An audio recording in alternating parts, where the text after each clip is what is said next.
Bidadi township ಯೋಜನೆಯನ್ನು ವಿರೋಧಿಸಿ ಜೆಡಿಎಸ್ನಿಂದ ಇದೇ 9, 10 ಮತ್ತು 11ರಂದು ಬೈರಮಂಗಲದಿಂದ ಬೆಂಗಳೂರಿನ ಫ್ರೀಡಂ ಪಾರ್ಕ್ನವರೆಗೆ 38 ಕಿಲೋಮೀಟರ್ ಪಾದಯಾತ್ರೆ ಹಮ್ಮಿಕೊಳ್ಳಲಾಗಿದೆ ಎಂದು ಜೆಡಿಎಸ್ ಯುವ ಘಟಕದ ರಾಜ್ಯಾಧ್ಯಕ್ಷ ನಿಖಿಲ್ ಕುಮಾರಸ್ವಾಮಿ ತಿಳಿಸಿದರು. ರಾಮನಗರದಲ್ಲಿ ಮಾತನಾಡಿದ ಅವರು, ಬೈರಮಂಗಲದಿಂದ ಫ್ರೀಡಂ ಪಾರ್ಕ್ನವರೆಗೆ ರೈತರ ಜೊತೆ ಪಾದಯಾತ್ರೆ ಮಾಡ್ತೇವೆ. ಪಾದಯಾತ್ರೆಯಲ್ಲಿ ರಾಮನಗರ ಜಿಲ್ಲೆಯ 5 ತಾಲೂಕಿನ ಕಾರ್ಯಕರ್ತರು, ಮುಖಂಡರು ಹಾಗೂ ರೈತರು ಭಾಗಿಯಾಗಲಿದ್ದಾರೆ. ಮಾಜಿ ಪ್ರಧಾನಿ ಎಚ್.ಡಿ. ದೇವೇಗೌಡರು, ಕೇಂದ್ರ ಸಚಿವ ಎಚ್.ಡಿ. ಕುಮಾರಸ್ವಾಮಿ, ಜೆಡಿಎಸ್ ಹಾಲಿ ಮತ್ತು ಮಾಜಿ ಶಾಸಕರು ಪಾದಯಾತ್ರೆಯಲ್ಲಿ ಪಾಲ್ಗೊಳ್ಳುತ್ತಾರೆ ಅಂತ ಅವರು ಹೇಳಿದ್ದಾರೆ. ರೈತರು ಸಂಪೂರ್ಣವಾಗಿ ಈ ಟೌನ್ಶಿಪ್ ಯೋಜನೆಯನ್ನು ವಿರೋಧಿಸ್ತಾ ಇದ್ದಾರೆ. ಆದರೆ ಸರ್ಕಾರಕ್ಕೆ ಕಣ್ಣು ಕಾಣ್ತಾ ಇಲ್ಲ, ಕಿವಿಯೂ ಕೇಳ್ತಾ ಇಲ್ಲ. ರೈತರ ವಿರುದ್ಧ ಸರ್ಕಾರದ ನಡೆ ಇದೆ. ಹೀಗಾಗಿ ನಾವು ರೈತರ ಪರ ನಿಲ್ಲುವ ಕೆಲಸವನ್ನು ಮಾಡುತ್ತೇವೆ.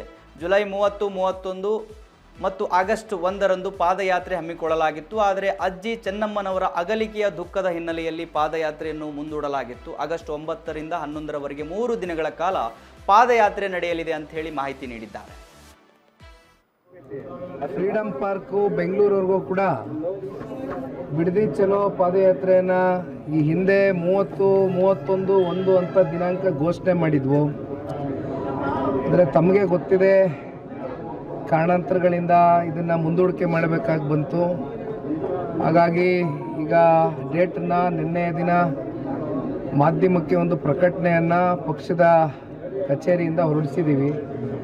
9, 10, 11 3 ದಿನಗಳ ಕಾಲ ಬೈರಮಂಗಲದಿಂದ ಫ್ರೀಡಂ ಪಾರ್ಕ್ವರೆಗೂ ರೈತರ ಜೊತೆಯಲ್ಲಿ ರೈತರು ಅನುಭವಿಸ್ತಾ ಇರ್ತಕ್ಕಂಥ ಸಮಸ್ಯೆಗಳೇನಿದೆ ಅದನ್ನು ಪಾದಯಾತ್ರೆ ಮೂಲಕ ಸರ್ಕಾರಕ್ಕೆ ಬಿಸಿ ಮುಟ್ಟಿಸ್ತಕ್ಕಂಥ ಒಂದು ಪ್ರಯತ್ನವನ್ನು ಈ ಹಿಂದೆಯೂ ಕೂಡ ಬೈರಮಂಗಲದಲ್ಲಿ ಪಾದಯಾತ್ರೆಯನ್ನು ಮಾಡಿದ್ವಿ. ಈಗ ಬೆಂಗಳೂರವರೆಗೂ ಕೂಡ ಪಾದಯಾತ್ರೆಯನ್ನು ಅದನ್ನು ವಿಸ್ತರಣೆಗೊಳಿಸಬೇಕು ಅಂತಕ್ಕಂಥ ನಿರ್ಧಾರವನ್ನು ಹಿಂದೆಯೂ ಕೂಡ ಮಾಡಿದ್ವಿ.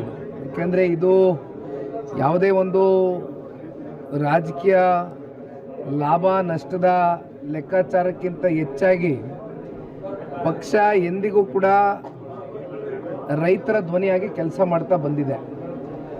ರೈತರು ಸಂಪೂರ್ಣವಾಗಿ ಈ ಒಂದು ಪ್ರಾಜೆಕ್ಟ್ನ ವಿರೋಧನ ಮಾಡ್ಕೊಂಡೇ ಬಂದಿದ್ದಾರೆ. ಆದರೆ ಸರ್ಕಾರ ಇವತ್ತು ಯಾವುದೇ ರೀತಿಯಾದಂಥ ಅವ್ರಿಗೆ